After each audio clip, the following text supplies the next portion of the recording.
अजीब है और मुसलमान भी अजीब है।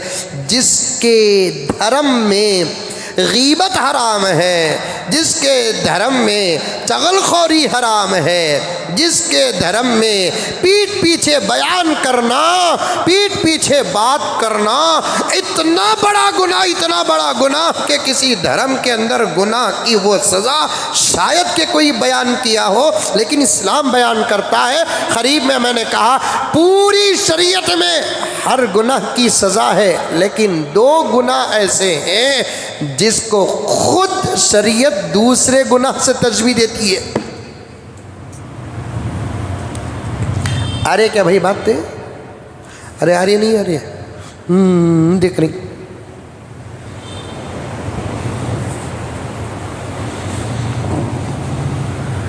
शराब पियो 80 कोड़े मारो, शराब पियोगे खबर में चेहरा किबले से फिर जाएगा। ये गुनाह, गुनाह की सजा। झूठ बोलना गुनाह है, वरना चेहरे से नूर ख़त्म हो जाएगा। ये गुनाह, ये गुनाह की सजा। चोरी करना गुनाह है, वरना हाथ काट दिया, ये गुनाह है। लेकिन पूरी शरीयत में कबीरा या सगीरा जितने भी गुनाह हैं, उन तमाम गुनाहों में दो गुनाह ऐसे हैं कि खुद उस गुनाह को शरीयत दूसरे गुनाह से तजवीज़ देकर बयान करती है। एक जिना या गीबत,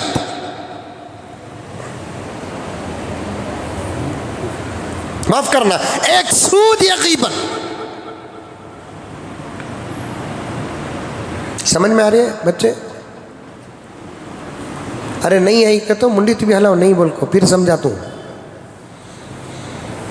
आई नहीं आई? आई। ये एक गुनाह, ये एक गुनाह। तमाम गुनाह ऐसे हैं, ये करे तो ये करे तो ये करे तो ये होता।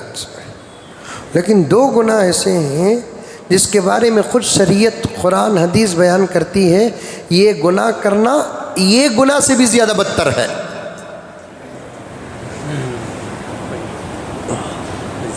जिना करना इससे बदतर है, ऐसा नहीं है।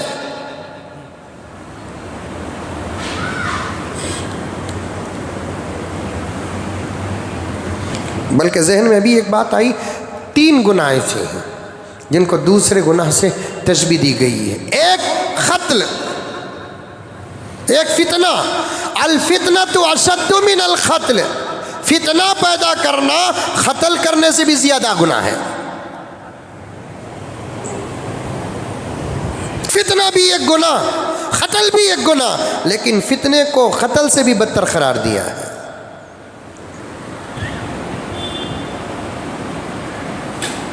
दूसरा सूद, सूद का 1 पैसा खाना अपनी माँ के साथ जिना करने के बराबर है। सूद एक गुनाह है, जिना एक गुनाह, दूसरे गुनाह के साथ तशबीह दी गई।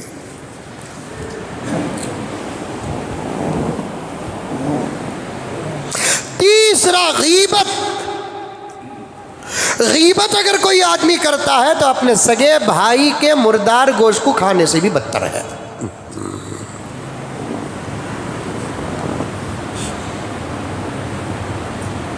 एक आदमी जिना करता है, पूरा माशरा उसे थूकता है। एक आदमी सूद का कारोबार करता है तो उतना थूकता नहीं, जबकि जिना और सूद में कंपेयरिंग करेंगे, जिना से भी बदतर है सूद।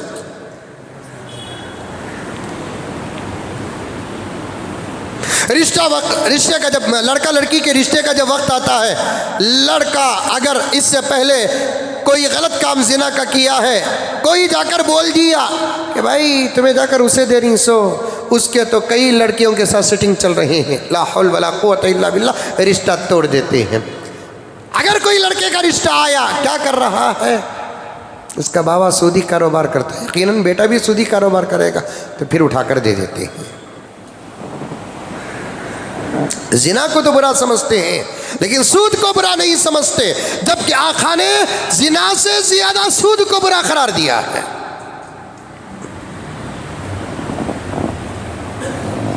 जिना भी बुरा है, लेकिन जिना से भी ज्यादा सख्त बुरा अमल कौन सा? सूद।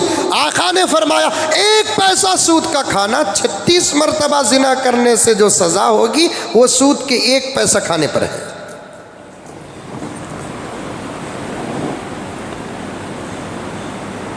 आज उम्मत का एक बहुत बड़ा तबका इसमें मुब्तला है।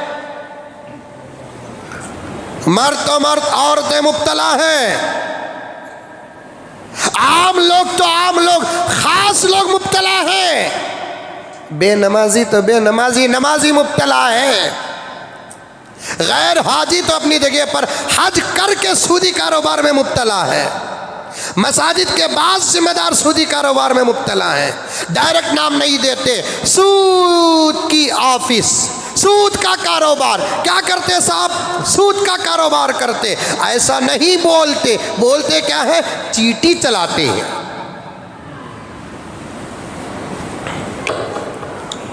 एक अच्छा नाम दे दिए हैं सूद के कारोबार को, एक खूबसूरत नाम दे दिए हैं। क्या चीटी चला रहे हैं। अब उसमें और एक तकवा बीच में दाखिल हो गया। बात आ गई तो अर्ज कर देता हूँ। और एक तकवा बीच में आ गया। हजरत कमीशन की चीटी नहीं, खुराक की चीटी। खुराक की चीटी सही है, खुराक की चीटी सही है। बीच में मसला एक बयान करके आगे गुजरता हूँ। खुराक की चीटी जायज़ है। मैं, अकरम, वाहिद, मुदस्सिर, यासीन, मुजाहिद सब मिलकर 10 आदमियाँ 1-1 महीने को 10-10 हज़ार रुपये डाले। कितने हुए नहीं मालूम। अरे 10 आदमियाँ मिलकर, हम लगा साथियाँ सब मिलकर रोज महीने को 10-10 हज़ार रुपये डाले। कितना हुआ? 1 लाख रुपए जमा हो गए। अब ये 1 लाख रुपए किसे जाएंगे? अगर पहले से सब इत्तेफाक के साथ तय कर लिए कि पहली चीटी अकरम, दूसरी चीटी वाहिद, मुदस्सिर को मालूम है कि मैं पैसे डालकर भी मुझे चौथी चीटी मिलेगी, जायज़, पहले से इतला है, जायज़ है, सब राजी। दूसरी शक्ल क्या है कि 10 आदमी 10-10 हज़ार रुपये डाले, 1 लाख रुपए जमा हो गए। अब ये 1 लाख रुपए किसे जाएंगे? 10 के भी नाम चीटियाँ में लिख डाल को, डब्बे में हला को, उसमें से निकालेंगे। नाम किसका आया? तनवीर का आया, दे डाले तनवीर को। जायज़ है ये भी, इसे बोलते कुरान। ये 2 शक्लें जायज़। एक तीसरी शक्ल भी चलती है। पहली चीटी एजेंट को कहते हैं, बचत खोरा कहते हैं। आ वाह वाह वाह वाह वाह, चल रहा नहीं चल रहा है? चल रहा। ये नाजायज।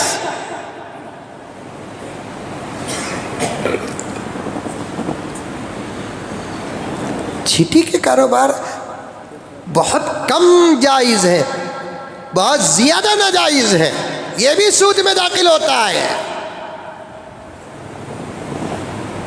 छोड़ने वाली चीटी ये भी सूद में दाखिल है। पकड़ने वाली चीटी ये भी सूद में दाखिल है। पूछो उलमा से।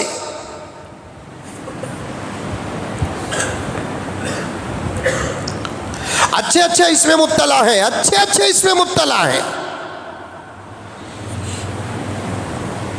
कभी सूद का उन्वान आ जाए तो फिर उलमा का बयान सुन लेना, या कभी आ जाए तो यह हदीस आपके सामने तमाम सूदी शक्लें आपके सामने पेश करने की कोशिश करेगा पूरे दलाइल के साथ। दोस्तों, दाल चटनी खा लो, सूद का 1 पैसा न खाओ, झूठ का 1 पैसा न खाओ, जुल्म का 1 पैसा न खाओ। आज दुश्मनों को इस बात का यकीन हो चुका है कि अब ये उम्मत हमारा कुछ बिगाड़ नहीं सकती, यहाँ तक कि ये बद्दुआ भी करेगी तो हमारा कुछ बिगड़ेगा नहीं, क्योंकि अब ये उम्मत हराम और हलाल की तमीज़ को मिटा चुकी है। ना इनके दुआएं कबूल हो रही है, ना इनकी बद्दुआएं कबूल हो रही हैं।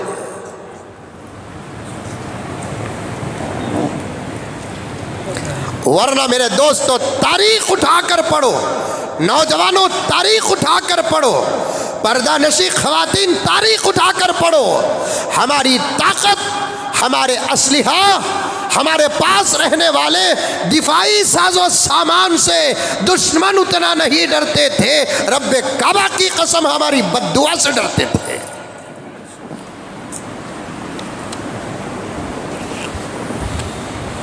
आज ना हमारे पास जिस्मानी ताकत है, ना हमारे पास कोई वेपन्स है, ना हमारे पास कोई हथियार है। एक चीज थी हमारे पास, उसका नाम दुआ व बद्दुआ, लेकिन हमने उसके पावर को भी हराम खाकर बर्बाद कर दिया।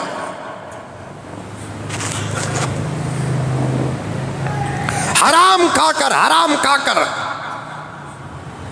हर्च आमद दर घसीट बेर गुठली या कवीट का किस्सा।